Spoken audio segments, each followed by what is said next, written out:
মক্কা একটা মেলা হতো, নাম হলো ওকাস মেলা। তাম পৃথিবীর সব মানুষগুলি, আফগানিস্তান, ইরাক, সিরিয়া, আসাম, সব এলাকার মানুষ মক্কায় আসতেন, সেই মেলায় আসতেন। গান বাদ্য বাজনা হতো যাত্রার মতো। তখনকার নিয়ম ছিল, এটার নাম ছিল ওকাস মেলা। ওকাস মেলায় যদি আমার স্বামী বেঁচে থাকতো, আমার সন্তানকে নিয়ে ওকাস মেলায় ঘুরাইতে পারতো। আমার আল্লাহ বলে হবে না, আমার মোহাম্মদ ওকাস মেলায় যাবে, গান বাদ্য যাবে, সেখানে আমার মোহাম্মদ যাবে না।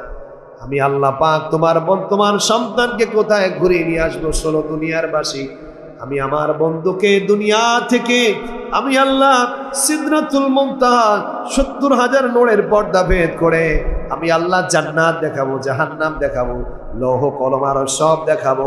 আমি আল্লাহ জান্নাতের সব কিছু ঘুরে আমি আল্লাহ আবার আরশ দিয়ে ঘুরে আমার সামনে দাঁড় করিয়ে কথা বলে আমি আল্লাহ আবার সন্তানকে আপনার কোলে পাঠিয়ে দিব।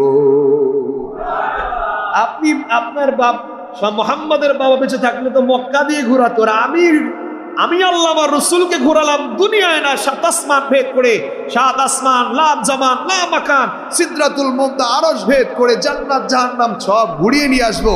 আমেনা, আপনার সন্তানের চিন্তা আপনার করতে হবে না। সুবহানাল্লাহ।